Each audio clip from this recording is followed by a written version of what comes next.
Guys, thank you so much for agreeing to join us this morning for an episode of The Responsible Edge. I am thrilled to have you both on the show. I've been looking forward to this conversation since we spoke. Brilliant to have you on. Thank you for joining us. Yeah, thanks for inviting us. Cheers, Charlie. Excellent stuff. So, guys, and I should say for our listeners listening in, I think we always have a preamble kind of 10-15 minute chat before the start of the show. And I have to say, the one that I've just had with Tom and Helen has been by far, I think, probably the most wonderfully inspiring and engaging conversation we've had. The fact that we haven't been recording is you guys have missed out slightly. So hopefully we'll do justice during today's episode itself.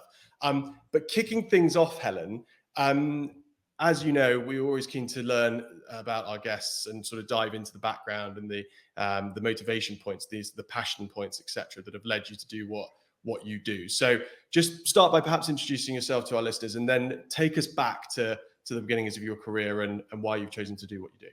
Yeah, definitely. Well, yeah, as I said, thank you so much for inviting us on. I'm Helen. I head up sustainability at Instinctif Partners.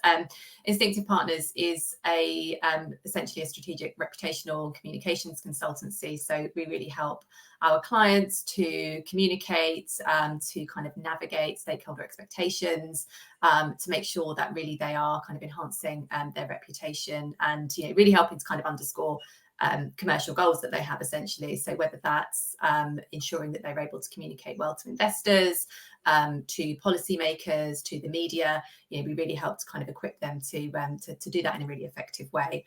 I think in terms of kind of what I do from a sustainability perspective, really my focus is on sustainability communications. So making sure that our clients are really able to kind of understand stakeholder expectations when it comes to ESG, if you want to call it ESG, or sustainability, or purpose or impact, but also ensure that they are able to then communicate in a way that's honest, authentic, transparent, and create value really from what they're doing from a sustainability perspective. Fantastic, Helen, fantastic. I tell you what we're going to do, actually, because you're not going to get away that easy. We're going to have to dive in. We're going to have to go back into the history and the background itself. But just so that everybody's kind of clear on Tom, on you, can you just do like a similar introduction, if you like, to I guess your role at the moment with Truth? Sure. Yeah. Brilliant. Yeah. And thanks for having me on, Charlie. Yeah. So I'm a senior director at Truth, which is effectively the strategic insight consultancy arm of Instinctif Partners. That means we work with clients on getting to grips with a number of kind of strategic challenges, and quite often working with brands like Coke, Spotify, Philips. My background is in communications. It's in behavioural science. So the application of behavioural science to the insight process. And also I've worked within communications too. So I've got a passion for, great creative and, effective communications effectively. Fantastic. And you guys, just so that our listeners are kind of clear on, I guess, the relationship between Instinctif and Truth, can you guys just touch upon, I know you guys have been working together for a couple of years now, just give us a flavour of how the relationship kind of works. Yeah, sure. So, I mean, we work really closely together. I think at Instinctif, one of the things that we really believe and understand is that, good insight is the foundation of kind of good communications. And so whether we do that through stakeholder mapping and stakeholder analysis, or through the sort of the deeper insight work that Tom and his team do, we really try to put insight at the center of our recommendations and our communication strategies for clients. Brilliant. Exactly. When it comes to communications, insight not only is great to effectively validate communications, so we can look at how communications works effectively with different audiences, but there's also can be that spark that inspires great communications and great creative as well. So there's a number of ways that we can work and fit within Helen's broader process effectively. Yeah, exactly. And really helping clients to understand, what are the opportunities, what are the kind of white spaces for them when it comes to communications as well, really relies on having that sort of deep understanding of context, which Tom and his team are able to provide. Fantastic. I mean, I'm going to butcher it with simplicity, but it's the sense of not just shooting from the hip and actually having that really clear data-driven insight that's governing essentially all of the work that you guys are doing. So that makes a lot of sense. Brilliant, guys. We've introduced you both kind of what you're doing right now. That's fantastic. But we are going to look to go into the background of your careers and early points of kind of inspiration. Helen, I know you having gone through your LinkedIn and understood like all the various things that you've done over the last few years. It's a really interesting kind of journey that you've been on. But can you just take us back to the kind of very beginning, if you like, of your career and what inspired you to ultimately take the first steps in the work that you've been doing? Yeah, definitely. So, I mean, I've worked in communications for around 15 years now. I think, what's been really interesting is that over that time, there's been a really big shift in how we think about sustainability. When I started out in communications, I think it was very much thought of through the CSR lens. So thinking about, corporate social responsibility, and what that kind of usually amounted to was kind of funding programs or, what I think these days we would almost deem to be sort of social offsetting, funding local programs, funding national programs, think things like Coca-Cola and Special Olympics, for example, Cadbury's and, funding kind of sports equipment for schools, those kinds of programs that companies would run. And I think, there's been that shift sort of over the years towards, sustainability being much more of an integrated part of your business strategy, but also by extension, your communication strategy as well. I mean, I spent 7 years at Unilever where, that was very much the case. So sustainability was considered a really integral part of the growth and success of the business. And actually over the time I was there, sustainability was kind of fully integrated into the business strategy in something that was called the Unilever Compass. So, I think being in communications over the years and seeing that shift has meant that, from a from a professional perspective, you've just got to understand the ESG and the sustainability landscape. You can't really decouple that from commercial objectives, and you certainly can't decouple that from reputational impact as well. So, good communication strategies really need to have a real deep focus and understanding on those sustainability sort of drivers and the opportunities there as well. I think what really interests me, though, from a sustainability perspective and how I've sort of moved it more into that area from a pure communications background into a sustainability communications focus, is that role of context. And I often compare it to where we were with social media and digital, say 10, 15 years ago, when clients would say to you, we need to be doing social media. And actually it was our role as advisors to kind of understand that and challenge that, and really kind of sort of interrogate, what was behind that. So, why, what's the objective? How does it support your commercial objectives? How does it fit into your strategy? And I think we've had a similar story for sustainability. I think we're reaching a much higher level of sophistication with that. And obviously some organizations are, much further ahead than others. But I think there's still a tendency to think about sustainability as something that you just need to be doing. And actually, again, as advisors, what our role is to really interrogate that and to really help businesses to understand the objectives, what they should be focusing on, why they're doing it, how it supports their commercial objectives, and how they weave that into their commercial, but also their communication strategies as well. And this is where Tom and I, come in, because a lot of what we do really is about helping our clients to understand their role, but also to navigate the context when it comes to sustainability, so that they can, so that they get it right. Essentially, there's lots of potential pitfalls and obstacles, as we know, and I think as we'll go on to talk about. But we know that landscape's really fast moving. It's very complicated. So often clients feel a bit paralysed by where to start. Mm. Helen, it's super interesting, and I'm going to come back and touch upon a lot of those elements, I think, especially as we look to introduce the article that we've kind of shared with you before the recording.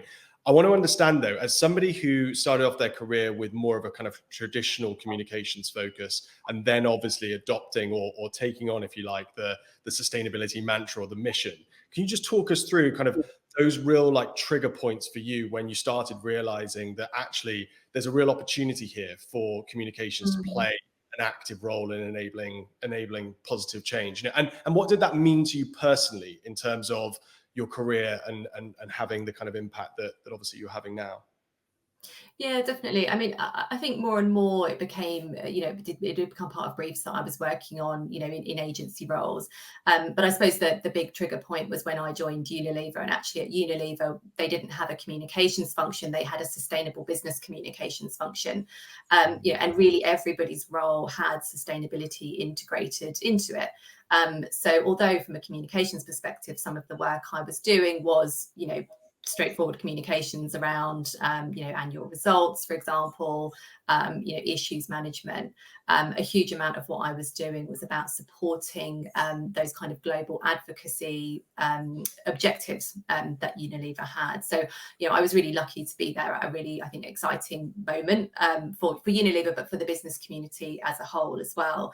I was actually in the communications team when the Paris Agreement was signed. So, that really showed the power of business and business advocacy to really advocate for that strong Paris Agreement, which the idea was that it would give certainty to business, it would help businesses to know where to invest, so it really showed me the power that business could have, as playing a role in advocacy.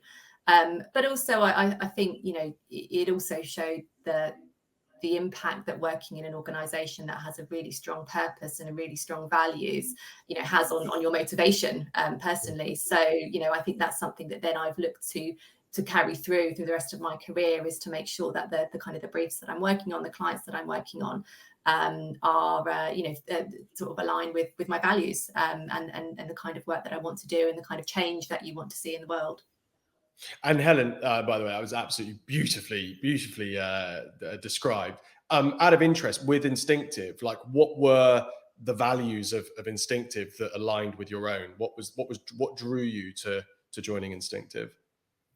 I think it was trying to approach kind of ESG and sustainability in a slightly different way, and also, thinking about how we can actually really add value to our clients through the fact that we have, understanding of the sustainability landscape, but we also have that broader stakeholder understanding around investors, policymakers, the media, which can really help then to, clients to really navigate, this very complicated and fast-moving landscape. So that was really what kind of attracted me to join Instinctif and to kind of be a part of developing an offer that I felt was quite different to others in the marketplace. Super interesting, and we're gonna come on and touch obviously a bit more on Instinctif and the work that you guys are doing at the back end of the conversation. Helen, I want to ask you a kind of a magic 8-ball question here. So feel free to bat it away if it's too ambiguous, if you like. But if you were to get to the end of your career and you look back on what you've done, what do you want to be able to say about the work and the career that you've led? Well, that's a really interesting question. I think hopefully that the work that I've done, as I've said, aligns with my values and has had some impact on the world. I think there's nothing more satisfying than seeing, especially when as a communications person, you're often in the background of a lot of these kind of discussions, and you're helping, you're equipping others essentially to go out and sort of create change, is to actually kind of see some of that change come to fruition. So whether that's kind of helping to advocate for the Paris Agreement, for example, early on in my career I worked with an organisation called the Women's Sport and Fitness Foundation, and one of the things that they did was advocate for greater kind of recognition around women's sport, and we've seen a massive sea change in that over the years, which of course I can't personally take all the credit for, but it's amazing to be a part of that change. So I think it's just being able to see where you played a role in sort of positive change on society, or positive change on the climate. Fantastic. Helen, that was brilliant. Thank you. I feel like we've had a really nice introduction to you and your motivations there. That was really interesting. Tom, over to you. Feel free to start wherever you like. Helen sort of gave us sort of, I think, a bit more of the most sort of recent stages of career, if you like. We have had some guests who I literally do go back to the lemonade stand at the age of 9. So feel free to start wherever you like. But I guess it started for me when it went in terms of insight and behaviour. It started at university.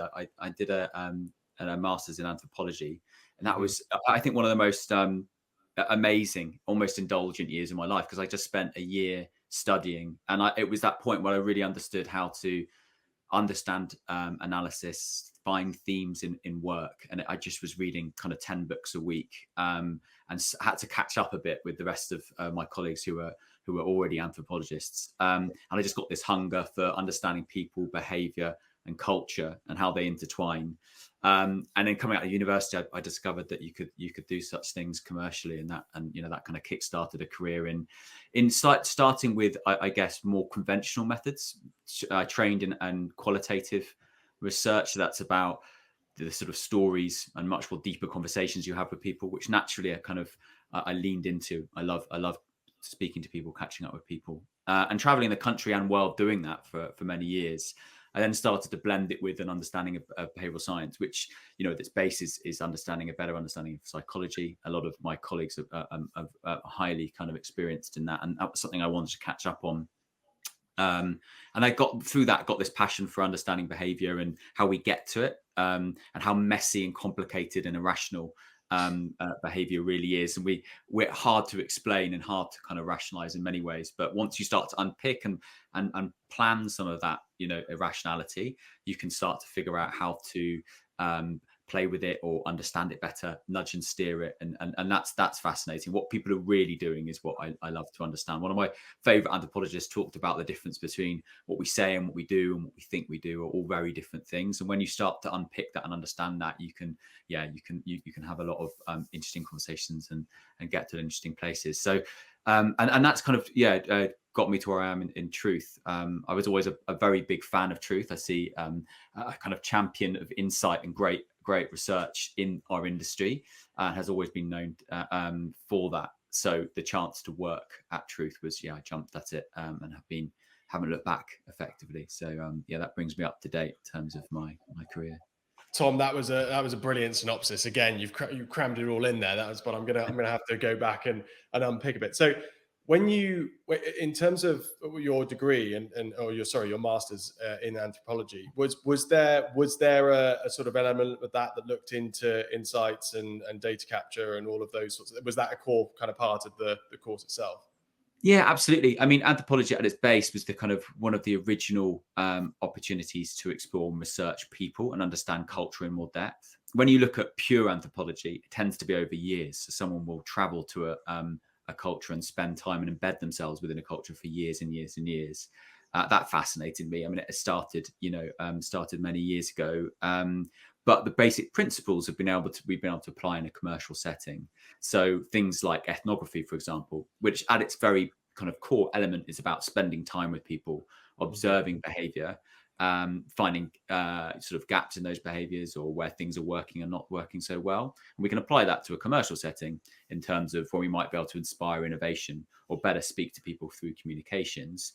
As soon as we spend more time with people, understand what's going on, and the reality of their lives, the better we can reflect them and speak to them through, as I say, communications or products that we create. So it was really that, using some of that slightly more hardcore academic learning and applying it in a commercial setting. And that's what's a real passion for me. I think it's the same really with behavioral science too, is that we've been able to apply some of those broader, bigger, deeper, academic studies and applications and apply them to the more commercial world, which is great. It's also great fun. Love to hear that. Love to hear that we're having fun while we're doing this. Tom, let me ask you. You're obviously, at the heart of what you're doing, as you alluded to, is all about behavioral science and obviously understanding or influencing behavioral change. In your time working within the realms of insight, like, talk us through. Are you enthused? Are you passionate? Passionate's the wrong word. Are you hopeful for the changes that you've seen in the way that we behave collectively? This is a big question, by the way. Are you hopeful and optimistic in terms of what we might do with the issues that are at play here? I'm talking about the climate crisis, et cetera. Yes, absolutely. I think this plays into some of what Helen was talking about. Naturally, sustainability and the climate crisis is becoming more top of mind. And I think there have been a number of broader kind of triggers that, have led to that. Things like COVID has suddenly made people much more aware. We're also experiencing natural phenomena that are literally impacting people's day to day. And I think that's starting to bring what was slightly nebulous, future facing to people's doorstep and impacting them day to day. And as soon as that happens, we're starting to see people take more notice. We've adopted a bit of an expression called citizen scientists too, which is something we talk about when we see people really interrogate what's going on around them. They expect brands, they expect corporations to do more now. They don't just rely on governments. And again, I think that was a starting point. We often speak to COVID, have it triggering some of these things, but it certainly has continued as people, no longer only rely on governments. That was something that they looked, they suddenly looked and thought, well, actually brands can play a role here. And that's kind of, I think, trickled into sustainability. Suddenly, especially younger generations are turning to the brands they buy into, the brands they love, and saying, listen, I expect you to do something here and to lead the way and to help me be more sustainable. So you end up with that expectation, and brands having to fulfill that. But you also get this citizen scientist element, which I talked to, which means that people are just interrogating things more. They don't just take things on face value. They have so much information available to them via social media, via, just looking on the web. So you'll never take something completely at face value. And as a result, not only the brands expected to do more, but they're expected to do more with integrity and authenticity. And if that doesn't take place, people will see it, and you start to see things like the greenwashing being applied more liberally, because people can call it out. They can really sort of see that because they're doing the research. So yeah, I'm not sure if that answered your question, but I definitely see, absolutely, there's a kind of from the ground up movement and sort of momentum that's come through people taking these topics a lot more seriously, I think. Tom, you answered. I can't even recall exactly what my original question was, but your response was brilliant anyway. So I think that was perfect. Essentially, I think what concluding or reflecting back to you, I think that notion of it is encouraging. We are hopeful because, as you say, that the phrase you used was citizen scientists. Scientists. Yeah, I mean the fact that we've got these emboldened actors that are out there on an individual level who are interrogating and inquiring and not just taking things at face value, that has to be a move in the right direction in terms of we're not all just, as you say, just accepting what's put in front of us. It obviously creates challenges for us as communicators, but equally it provides at least a foundation for us to realize the truth, which is obviously key to decision making. So I love that. Let me ask you though, Tom, you're studying anthropology, you're then going into insights. When does sustainability kind of come onto your radar? Is it always been there, or is it something that was inspired in you as your career developed and you thought, actually, do you know what? There's some really important stuff around the way that we're behaving relating to, some of these big issues that are at play. Yeah, no, that's a great question. I think, initially, and it speaks very, it's really interesting. It mirrors largely what Helen's experience is. Traditionally, sustainability was one of those big briefs that came through the door, and that we were to tackle it and think about how we could better communicate sustainability and understand how it impacts people's behaviors more broadly. But increasingly, as we've seen people expect more from brands and interrogate more, it's just part of and baked into most of the briefs that we receive. Brands can no longer really tackle a major challenge that they face without considering the impact it might have on sustainability or people's perceptions of sustainability. So it increasingly is just part of everything that we do and most briefs that we look at. But in terms of why I was sort of impassioned by it, I guess it ties again to that understanding of behavior. I think quite quickly realized that a lot of communication sustainability was missing the mark. It wasn't, while it was speaking to an attitude, perception, it wasn't impacting behavior ultimately. We call that the say-do gap, or the green gap in this context, whereby people, say one thing and they do another. And suddenly, as I started to realize that a lot of these communications were missing the mark, I started to get more passionate about, okay, how can we, close that gap? How can we make sure that communications are better at what they do and fundamentally lead to different and impactful behaviors? I think there's also a perception that we're all doing something, whether that's putting recycling out the front of the house, or potentially these smaller things that we, in our minds, feel like we're contributing, but actually it's those much bigger behavioral changes that we really need to do as a collective if anything is really going to change, and the impact we're going to have is going to lead to better results ultimately. So having that sort of power and understanding, I guess, emboldened me and wanted me to apply that to more of the briefs that we had and have more impact ultimately. I think probably just building on that, I think, you know, organizations also understand that, you know, the stakes are much higher. I think in terms of the kind of the scrutiny that they face, you know, it's so important for them to get it right when it comes to sustainability communications. But also from a commercial perspective, you know, there is, you know, there's a competitive imperative to it. You know, we know that, you know, it's something that is important to consumers, and it's something that organizations can't silo anymore. So I think that's why we've certainly seen across the board that, you know, sustainability now is just integrated into our briefs, where it would have previously been a standalone project. Actually, clients want advice, you know, they want advisors that can provide that, you know, that holistic picture for them. Super interesting. I've got questions for, this is sort of for both of you, if you like. So feel free to kind of jump in. But how does it make you, and it is a big broad question, but again, like, how does it make you feel that you guys are ultimately, you know, working with some really big organizations, that you are, you know, you've been given this opportunity to essentially, you know, obviously deliver a brilliant, you know, communication strategy, campaign, etc. But ultimately, the implications of that might be that, as you alluded to, Tom, there might be the moving of the dial and influencing behavior on a grand scale that might ultimately help us address some of these big issues that are at play. Like, do you guys allow yourself to, I know, Helen, you spoke about, like, looking back in your career, you want to see impact. Like, do you allow yourselves to reflect on that and think about, you know, the influence and the potential value that you guys are bringing at a kind of societal level? Is that something that comes into play? Absolutely. I mean, I think there's a lot of work.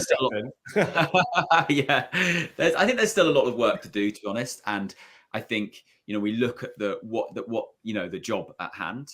When we look at the sheer level and quantity of different brands doing different things, and the number of consumers that still are, you know, we have a group of people that are very much engaged, and that's getting bigger. But if you think about the total number of people we need to get engaged for there to be a meaningful impact, and to start to reverse or to slow down some of the impact we're having, we're a long way off. So I think it may be a little bit early to be too celebratory, but absolutely, if I can be in some way part of that bigger movement, to have and to be more effective in the way we do it. I think it's not just about a sheer amount of communications anymore. It's about how effective those are. And that speaks to Helen's point, really. You know, it's now become a competitive advantage to be taking part in these conversations, but they need to be effective, because they can either, if not, they don't have the impact they should, or actually they can start to have reputational damage too if they're done without the right contextual understanding, or they don't feel relevant to the people buying into the brand or corporation. So yeah, but absolutely, I'm very proud to be, I'm pleased to be in a small way part of the change, but I see there's a lot more to do, a lot more ahead of us. Yeah, I think I agree. I think, you know, sometimes you reflect on the scale of the challenge, and then it feels, you know, like what you're doing is very small in relation to actually kind of the size of the challenge that we're facing, you know, when it comes to the climate crisis and, you know, the associated social impacts of that. I think it's the other point that I would make is and I think Tom touched on this, is, you know, kind of measuring impact. And I think that's something where, you know, probably industry has work to do in terms of actually trying to quantify the impact of our work as communicators. So, you know, not just in terms of what we do, but also in terms of who we work with and who we choose to spend our time working on, you know, and how we really put a bit more structure around that, and thinking about, you know, what is the impact of the communications industry, because, you know, we have a big responsibility. You know, there's such an important role that communications plays, you know, and we know that it hasn't always delivered, and you know, and in some cases has been detrimental to the climate change movement. So I think that there is a lot of work and reflection to be done, actually, in thinking about that role and how we measure it, and how we make sure that the communications industry is being held to account for the work that they're doing. You teed me up perfectly there with that response. I want to touch upon the Havas Shell controversy, and obviously the Havas's position that as an agency, they wanted to take on the contract of working with Shell, amongst other reasons, to enable or enact change within the organization. And they felt that being part of working with Shell would enable them to potentially influence behavior and thinking. Obviously, they got a lot of backlash for choosing to work with an organization like that, and ultimately the issues around climate that come from it. So maybe not touching upon Havas and Shell specifically, but just I would love to get your guys' takes on agencies' decisions to work with certain clients and the sort of the do's and the don'ts and the impact of doing so. It'd be really interesting to get your take. Yeah, definitely. And I mean, it's a hugely relevant conversation. And of course, you know, beyond Havas and Shell, we've also seen other agencies, you know, being called out for their work with oil and gas. I mean, I think, you know, at the end of the day, it does come down to sort of authenticity, you know, in terms of, you know, your organization and what you stand for. And certainly there are agencies and, you know, there are groups that are, you know, that are pushing for agencies, you know, not to be taking those contracts and not to be working with oil and gas. You know, I think, you know, it's always a case of approaching these things on a case by case basis and thinking about kind of the kind of work that you're doing. You know, and whether or not it is moving the dial on the industry. You know, is it the kind of work that could seem to be greenwashing? You know, and thinking about it in that way. But I mean, I think it's one of those conversations that's going to keep running because, you know, we are seeing more and more pressure. You know, and you're seeing agencies that are being thrust into the spotlight for those decisions. So actually, you know, it's having a reputational impact on some of those agencies as well. So yeah, it really kind of, you know, interesting and sort of thinking about kind of where, you know, as I alluded to previously, kind of where your responsibility and your accountability as communicators ends, because, you know, as I said, there's a huge role for communications within the climate change debate. And it's kind of making sure that that you're aligning with the values that you have and the values that your agency has as well. Helen, let me ask you on this, and again, we can always edit this out, but let's, in terms of, in fact, let's talk about it from you've had all the, you know, as you suggested, the majority of the briefs, or you know, all the briefs that come your way are all look right, if you like. What does that look like? Like, what are those bits in a brief that you get from a client where you think, you know, and again, I'm putting words in your mouth here, but I mean, imagine it's things like we can see that there's clear action being taken here to move the organization in the right direction. They're clearly authentically moving forward. They're clearly looking to do things in the right way. These are the kind of things that attract you to a brief, going, yes, we can be part of helping to package that up and communicate in a way that enables them to have an impact at even greater scale.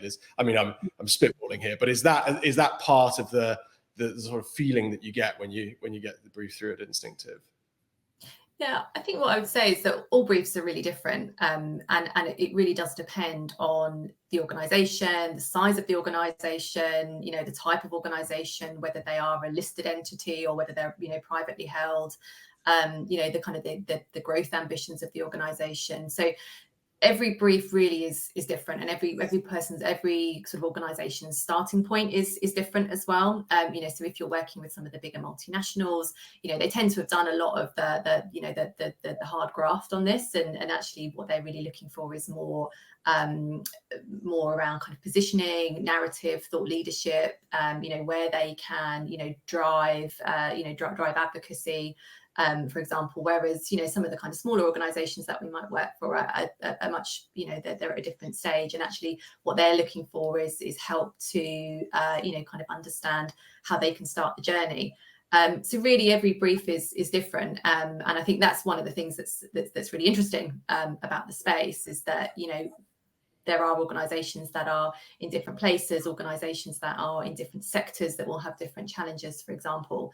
And actually, you know, it's really about being very bespoke, I think, in how you approach those briefs and how you, you know, advise those clients. There's no kind of one size fits all template that you can follow, that will sort of say to a client, right, if you do this, you'll get here. You know, you've really got to, with each of those clients and with each of their starting points, take that stand back and say, right, you know, what is your impact? Where do you have opportunity to have positive impact? What are the stakeholder expectations on you as an organisation, and also, of course, how does that fit in with your commercial objectives, and the kind of regulation that you might be subject to as well. So it really does, there's no typical brief, I would say. It does really depend on the organisation and where they're starting.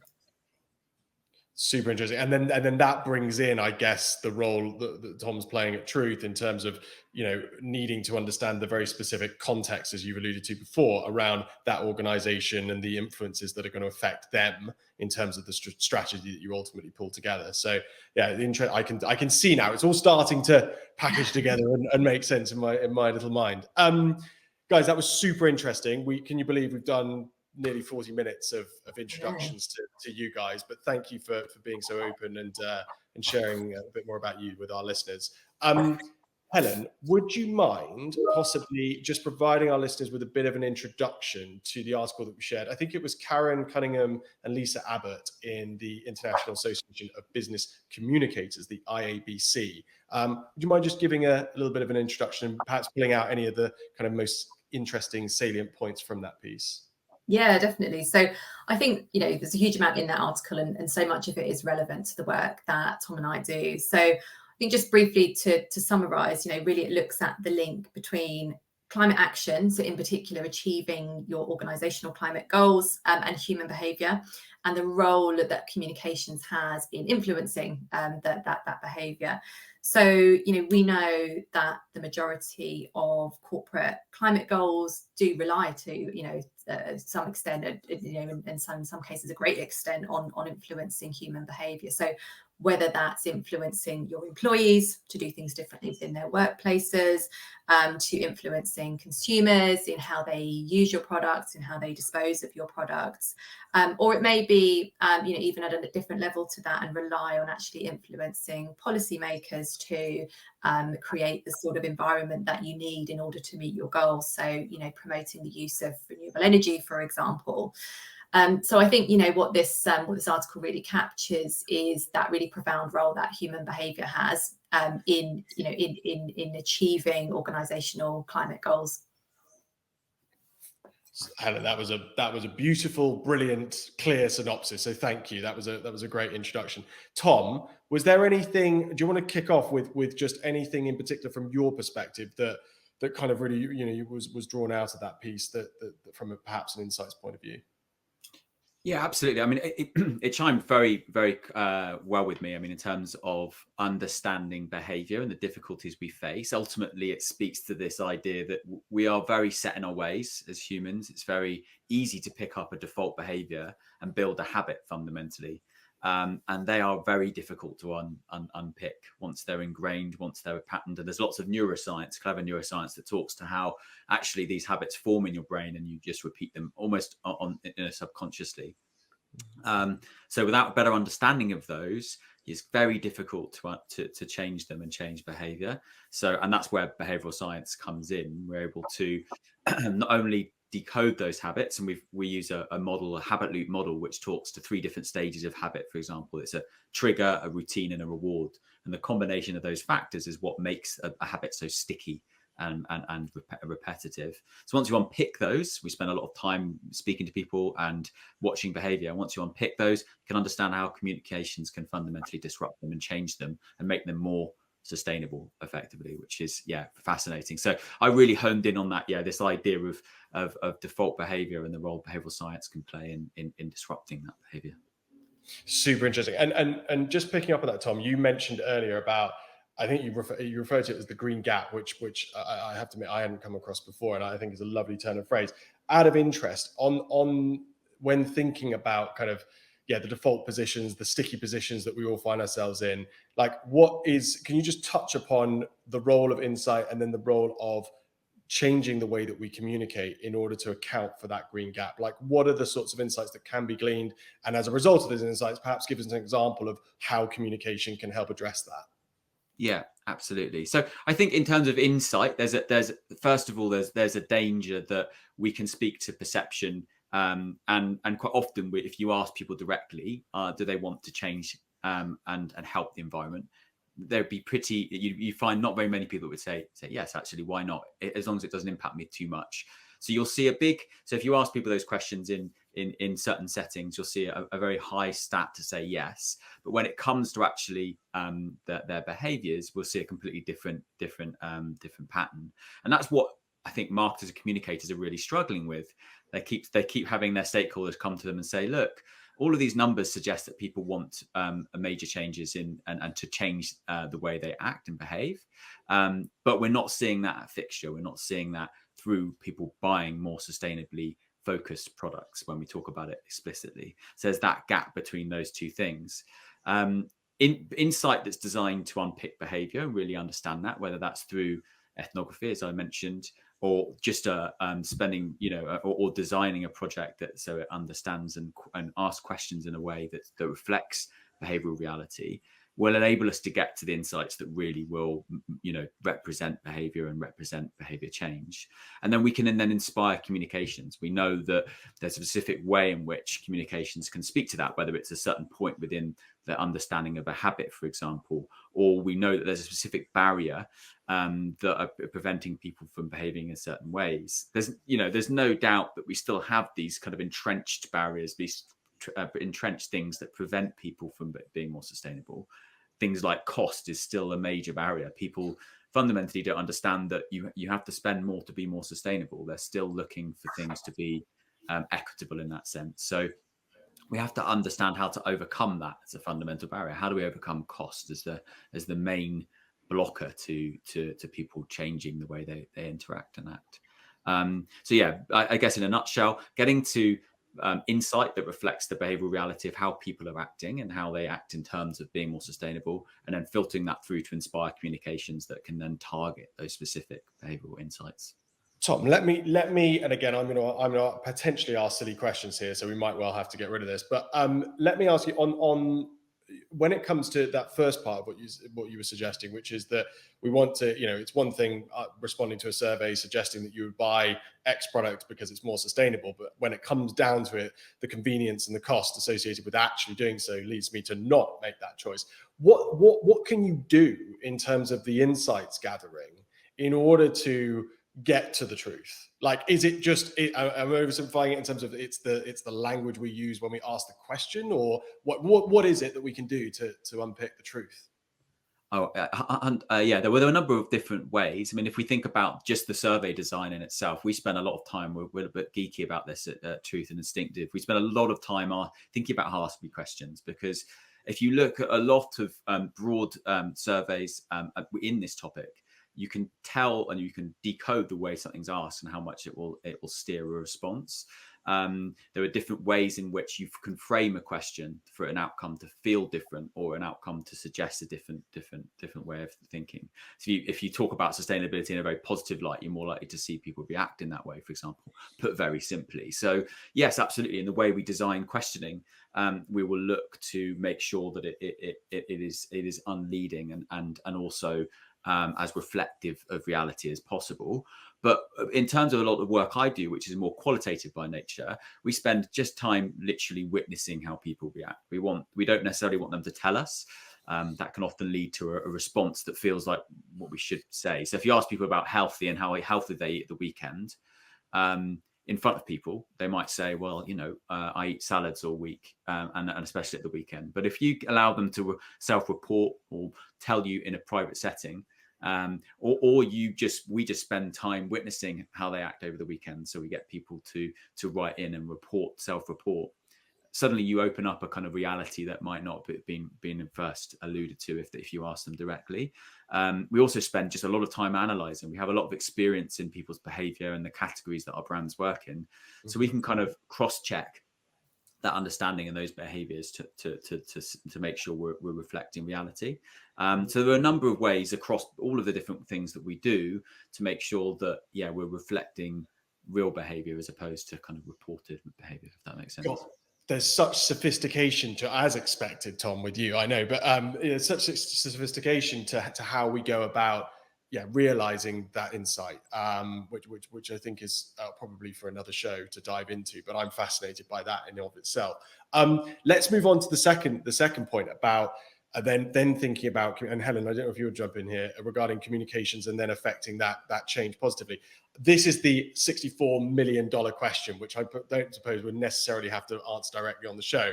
But when it comes to making the sustainable choice versus making the more cost-effective, more convenient choice, like, can you give us some examples of where, perhaps clients or even just wider case studies of where organizations have done a good job of communicating, from a sustainability perspective in order to encourage that behavior that sort of goes beyond, if you like, concerns around cost and convenience?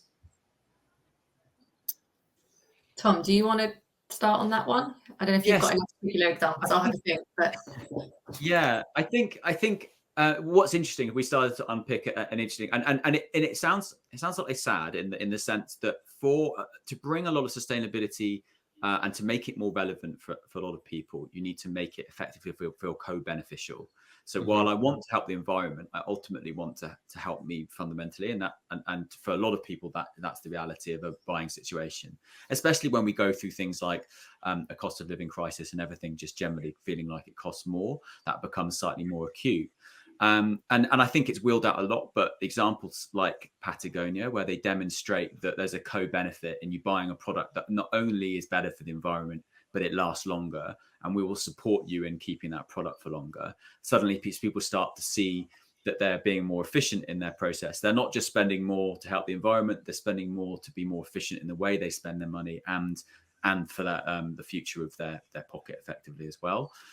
So when you're able to tie those things together and communicate in a way, and some of their communications have been very, very brave in that respect, are ultimately telling people to buy less of their products, you start to see a massive trust goes up hugely in the brand. They're taking a risk, and they're doing something that is tied ultimately to their values and their beliefs. I think the other thing that we've always got to be careful, and this is what Helen has been talking about a lot, is the context, the relevance by which you communicate. Just starting to talk about a topic and sustainability that in a kind of random way can actually do more damage in terms of trust than not saying anything at all. I think the famous Pepsi commercial a few years ago was a great example of that. While Pepsi wanted to do a great deal and wanted to help spread the word in terms of social change and social movement, they did a lot more damage in that sense. And it was quite evident from where I was sitting that there was a complete lack of insight, and speaking to the people that had been involved in these movements, so it felt very out of touch and felt very, very like it hadn't really it didn't reflect the reality again of what people are experiencing. So there's an element of making sure that whatever you do feels ultimately tied to the communication, the values you stand for. And that's why I think, going back to Patagonia, they're so good at that, because it ultimately sits at the heart of how they run a business. And they're very unique in that sense, and I think they're often used. But learning from that in small and big ways, I think is very interesting. Yeah, I think in terms of how I would look at this as well is, as an organisation, you've got to really understand and be honest about the role that consumer behaviour has in your footprint. And actually, I think when you look at consumer use, yes, it's significant, but actually, as an organisation, where are you putting the emphasis in the right place? And I know that over the years, kind of these sort of strategies have changed. So Unilever, for example, when they started with their sustainable living plan, had a really big emphasis on shifting consumer behaviour as a really important part of achieving goals. They actually found that it's really, really difficult to do, particularly without policy change to help to shift that consumer behaviour. And it also doesn't necessarily always have the biggest impact. So I think it's about really being, kind of honest and authentic about, how much of this does sit in the hands of consumers and how much of it sits in the hands of you as an organisation. and how can you use your voice as an organization to advocate for changes that then make it easier for consumers to act in a more sustainable way. You know, and there of course is, you know, there's big policy levers that can be pulled, you know, to do that. There's, you know, organizations using their voice to help to educate and inspire consumers, for example. So I think it's just really important that when we're thinking about consumers and we're thinking about consumer behavior change, that the onus isn't always just on the consumer to do something differently. It's actually also about the, you know, you as an organization, understanding how you can make that shift easier, and how you can create an environment that makes those shifts kind of more seamless for consumers as well. I think that's so important. This point of transparency in this currently is paramount. If there's any sign of a lack of transparency, people will quickly find it out. And it goes back to that citizen scientist point. People are very much more savvy and primed and ready to interrogate any kind of communications that doesn't feel transparent. So there's an inherent risk in trying to hide or being slightly opaque in the way that you and we've seen that debate over, you know, personal carbon footprints, and you know how that's been sort of tied to oil and gas industry wanting to put the onus on the, you know, sort of the demand side rather than on the supply side. So yeah, I do always think we've got to be quite careful when we're talking about the role of consumers and be realistic about the amount that they can do as you can do as an individual, versus the broader kind of macro policy changes that we need to see in the world to enable those changes. And to Helen and Tom, collectively, by the way, that was absolutely, we're always looking for kind of those real kind of, I guess, tangible, actionable kind of strategic insights. And I think that is, you just absolutely nailed that as a kind of key takeaway in terms of strategic thinking. Let me ask you, if you have an organization come to you and, you know, you guys are starting to think about pulling together, I know, in fact, I won't make it about you guys. Let's just say hypothetically, there's an organization, it's done all the background work into the insight side of things, and it's really tried to understand, I guess, all of the macro and micro factors at play that are kind of going to influence the way that they then produce their sustainability communication strategy. They've then created, in light of that insight, their very, you know, best foot forward in terms of the strategic direction they've headed in. But then, due to perhaps the response of, you know, the market, of customers, of perhaps other stakeholders, there's a realization that perhaps, you know, something isn't quite right. We don't often talk about those kind of pivot points, if you like, in terms of sustainability communications. Can you guys just touch on, like, you know, your advice, your thoughts, your experience when it comes to how organizations go about approaching those pivots, which I might have described very poorly, so apologies if that's the case. Yeah, and I think this speaks to the fact that, as we said before, the context is always changing. So actually, as an organisation, what you may have been doing and communicating about 2 years ago might not feel relevant anymore. And I think this goes back to, you know, really this point around understanding your stakeholders and understanding the context. You know, almost looking at the article, you know, we would take probably one step back from that and think really about not just your impact, but also your expectations. And obviously there's a few different ways that you can do this. And this is kind of where Tom and I's world sort of come together, which is, you know, thinking about materiality. So thinking about, okay, do you know, have you refreshed your materiality? You know, do you kind of understand the relative importance of kind of ESG and sustainability topics and how they relate to your organization? You know, have you refreshed that on a regular basis? So that really helps you to provide that grounding in those topic areas that are relevant to your audiences, but also enables you to kind of keep track of those as well.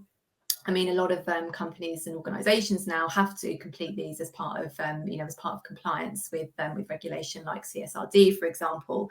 But actually, you know, it's good practice for any organisation to do, and it really should inform, you know, your organisational strategy, but also, you know, your focus areas and your communications pillars. You know, if you're asking the right questions. So, you know, we will see that stakeholder perspectives and expectations will have changed. So whether that's consumers or whether that's regulators, policymakers, investors. So, you know, there might be a greater emphasis today, for example, on kind of ethical and sustainable supply chain practices, which we may not have seen, you know, sort of a few years back. So it's really important to kind of keep refreshing and understanding those expectation needs, because you will have to pivot. You know, you can't keep, you know, the same messaging won't be relevant sort of, you know, kind of year on year as the landscape changes.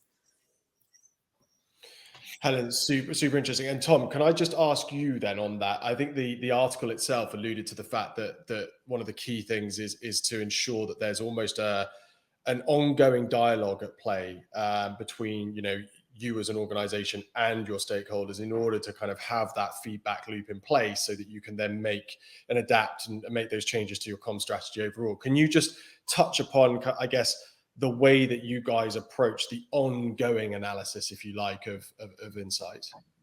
Sure, yeah, and I think that yeah, that plays well into a lot of the work we do now. I mean, I think traditionally, you know, research and insight in our world was very much just about speaking to consumers, as I've mentioned, in a very kind of almost slightly contrived way. We've moved on from that to understand how the reality of how people act and behave, but also we've learned the importance of layering on these other cultures, these other contexts, things like the cultural shifts at play, the current company truths or things that are at play within that company, and how that's adapting and how it's changing, what's going on within that category, who are the leaders in the category, and what can we learn from them. All of these need to fold into any response we give, so that it feels ultimately future proof, so that you know that there's an element of looking to the future and knowing that it will last, but also has that ultimate relevance.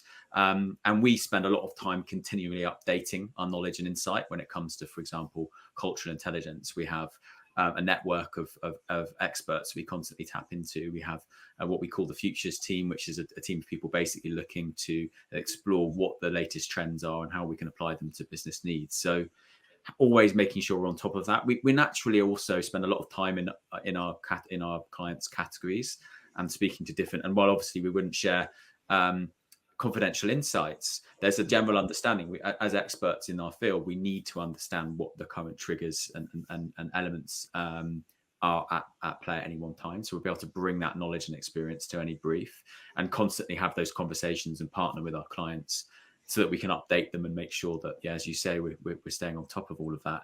More and more frequently, you know, the relationship we have is one of partnership. We quite often will just have conversations with our clients outside of a brief or any kind of contract, just to kind of share our experience on a certain thing, or if they're concerned, for example, about communications or the longevity or fatigue of communications, we can definitely offer expertise that don't necessarily tie to a specific brief or a paid for project. It's just about offering that partnership and collaboration. I think that's what makes a lot of our clients come back to us and continue to work with us over 5+ years. Well, Tom, I mean, that's made me an ultimate fan and hopeful future client of yours, because that's so encouraging to hear that there is that degree of going above and beyond, I guess, and doing so for I guess a greater kind of collective appreciation and understanding of the issues at play, which is fantastic to hear. So if I wasn't a massive fan of Truth before, which I was, then I'm even bigger fan now. Guys, I've got there's as sort of with all of this, it all sounds fantastic. I want to sort of finish this part of our conversation talking about, in my mind, the kind of elephant in the room, and it has been alluded to, I think, in some of your responses throughout this conversation. But using terms like trust and transparency, etc. I want to talk about greenwashing, and obviously this is an area that's of particular interest to us in terms of the work that we're doing with the Anti-Greenwash Charter. But I would love to get, especially from, I guess, people that as senior as yourselves, your kind of take on greenwashing and how organizations can go about mitigating instances of misinformation, and in particular greenwashing. Yeah, and I think that there's a great line in the article actually that talks about storytelling, and it talks about, you know, the fact that few companies have kind of really mastered the art of storytelling when it comes to sustainability. And I think there are some companies that do it really, really well, sort of IKEA, Patagonia, Dove, Nike, you know, come to mind. But actually, I think when I was thinking about this and I was thinking about why that is, I think this is actually really, you know, part of where the greenwashing debate comes in, and, you know, and that fear of getting it wrong and being more vocal, you know, and sometimes I think it feels like we're seeing more and more actually companies deciding just not to talk about what they're doing because they're scared to get it wrong. You know, I know we've seen green hushing as a term that's become you know, quite sort of commonplace, where, you know, organizations are really just choosing to say very little because they don't want to be called out or they don't want to fall foul of regulation. I think, you know, I think it's great that we have this regulation because, you know, of course we do need honesty and we need integrity in our communications. I think, you know, what I would personally like to also see more of on the flip side is the sort of the carrot as well as the stick, as it were. So making sure that, you know, there is kind of praise and incentives for the companies that are trying to do the right thing. And they may not get it right every time, but, you know, that are being honest about the challenges and taking a really kind of honest and authentic approach to communicating. So I think, you know, as we've already said, communications is a really important part of the sustainability challenge. And if we all go into a vacuum, then, you know, that's not going to have the desired effect that I think the greenwashing kind of legislation wants to have. You know, I think we do need to be, you know, we do need organisations to be communicating because, you know, that's what will shift perceptions, it's what will change behaviour, it's what will change policy. You know, it will inspire and educate your peers and your competitors, for example. Yeah, so I think there's a really big challenge at the heart of it. And I think, you know, while yes, on the one hand, you know, we absolutely need honesty and integrity and greenwashing regulations to be in place, I think we also need to be making sure that we are helping organizations as much as we can to communicate and not just to stay silent and not say anything. Tom, unless you've got something, I'm going to jump in there. Helen, that was so brilliantly and beautifully put, as all of your response. I have to say, both of you have been brilliant on the show today. What's really encouraging with what you've just said there is that this was a while ago now, we started working with our signatories at the Charter of including within their green claims policies a section titled Where We Can Improve. And the idea is we felt it was incredibly disarming, if you like, when it comes to the question around greenwashing, if we could encourage organizations to detail exactly where no organization is truly sustainable. These are the areas that we're looking to try and improve, and this is what we're going to do in order to improve them. The impact that has upon the confidence, I guess, in being able to say, well, look, we publicly stated where we're not as good as we could be and areas that we want to get better. And that's a vulnerable thing to do. That is an uncomfortable thing to do for many of us. But what it does from a confidence perspective of them being able to communicate openly, honestly, and confidently about the things that we are doing well is the key point. So I'm so pleased to hear that kind of aligns with your, you know, how do we get organizations to get more of that carrot and opportunity? Yeah, exactly. And I think one of the other points that's made in the article is this piece around data. And I think that's one of the things as well that's really important when we're thinking about greenwashing, because of course, you need to be able to back up claims that you're making with data, with things like life cycle analysis, for example. And I think, one of the challenges really with data is that, as organizations, they're now, there's regulation that will, that means that they have to collect more and more data. They have to report, kind of in line with frameworks. And it's kind of, how do you make sure that you are seeing that as more than just compliance and seeing that as more than just a compliance exercise, and letting that data really help you to underpin your communications and your storytelling. So really thinking about what that data collection is for and how it can drive transparency, how it can drive improvement in your organization, and also how it can support your storytelling so that you can communicate with confidence. So I think that data is a really important part of it. I think what we haven't quite cracked yet is what, yes, we're collecting lots of data, but are we, how are we using it in a way that is really impactful and effective? One example I would say, I think, to your point around, being honest and being open about sort of the challenges, Microsoft, for example, like in the forward to their sustainability report, they always really clearly articulate kind of where they're both on and off track in terms of goals. And I think, it's thinking about where there's that, opening up that space essentially for organizations to feel that they can be honest and feel safe in having those conversations about where they're not getting things right.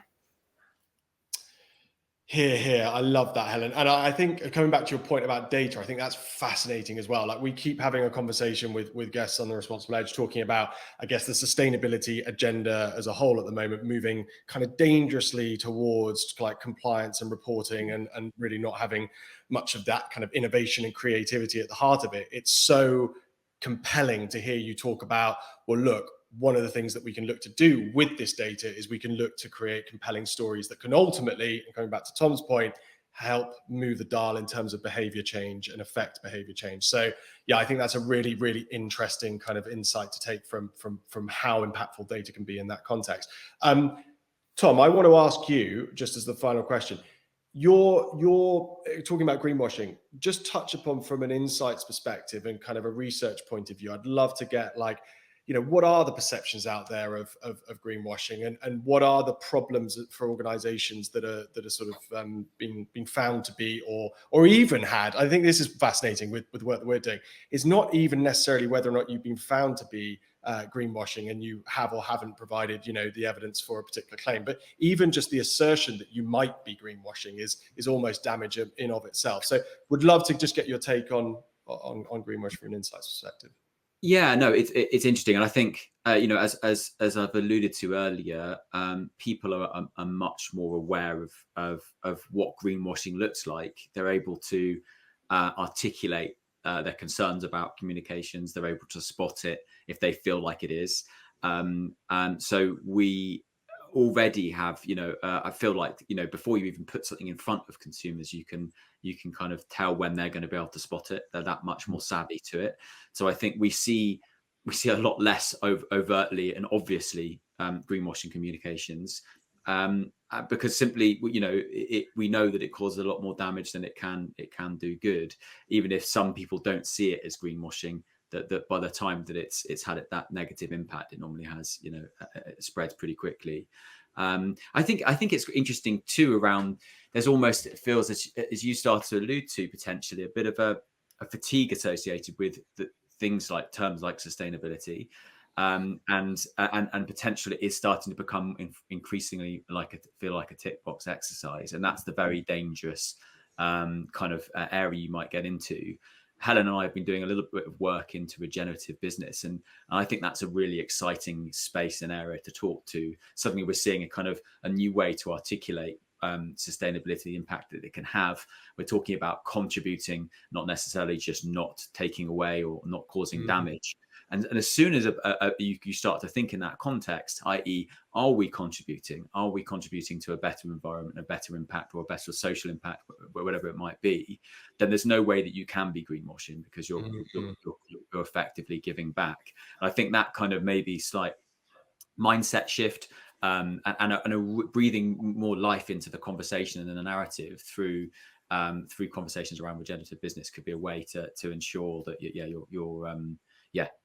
never would greenwash, or you can be possibly. So that's just some of the kind of conversation. We work with a couple of our clients on that topic, and it seems to be a very exciting area. Admittedly, not very well understood, and there's a danger that over applying it and be too confident and overzealous in the application of regenerative business can lead to the same problems. But it's certainly an interesting narrative, and getting the right one could be a great sort of way to look forward. Well, Tom, sorry, Helen, I'm slightly looking over at my clock here. To finish on that sort of stage with a positive outlook on, I guess, the next stage of sustainability communications and the impact of regenerative, I think that's fantastic to finish there. Guys, I mean, from my point of view, we've whistled through this. I feel like we've only literally touched the surface. Gone into, but I'm really keen to kind of conclude things now with with the magic wand question. So I'll ask you both to respond. Perhaps Helen, you might start. But if we were to hand you that magic wand and you could change one thing about the commercial world this instant, what would it be? So for me, and I think this speaks to both my sort of personal and sort of professional passions, I think it's around really taking diversity and inclusion really seriously, and also being bolder, for corporates to be bolder and kind of making the business case for it. And I think this really comes back to kind of, again, what we've sort of been sort of banging the drum on here, which is this piece around context, is really just that need to have more diverse voices in the room, but also voices that are listened to, because it really does make business decisions more effective. It means that you can much better understand the context, that you can bring in diverse viewpoints, diverse life experiences, challenge assumptions. So I think that would be my that would be my magic wand. I love that, Helen. I love that. And actually, that's come up on a podcast last week, the idea of diversity of thought and of experience and the impact and implications that can have at a board level and at a senior decision-making level. So love that. I think that would be a great... do you know what's brilliant about these magic wand questions is that I literally think we could kind of like pull them all together collectively and the world looks like the world would be a better place. Yeah. Brilliant place. I mean, we've got it all laid up when we do get a hold of that magic wand finally. Tom, over to you. Great. Yeah. And I thought long and hard about this one, but I think ultimately I'd like to see greater collaboration, greater shared knowledge and understanding between some of the biggest, most powerful corporations and companies on the planet. I work with a lot of them, and there's the amount of knowledge that's being generated in this space that can impact and make positive change is huge. But obviously there's a reluctance to share based on wanting to or often competing with each other. So if there's some magic one way we could put down some of the need to compete at all times and pull some of that. And I know that there are some bodies and cooperatives that are encouraging that kind of behavior. And actually, if you look at some of the big brands like Google, IKEA, for example, and even Tesla are sharing some of their knowledge to improve things and create step changes in the way we understand things. That's fantastic. But I think if we were to all adopt that, then we would see overnight change in understanding and impact. So yeah, that'd probably be my magic wand response. Tom, I love that. Here. Well, let's all get very open source about it all. Guys, that was absolutely fantastic. Thank you so much for joining us today. I, for one, learned a great deal. So thank you very much for sharing your insights with us. Great. Thanks, Charlie.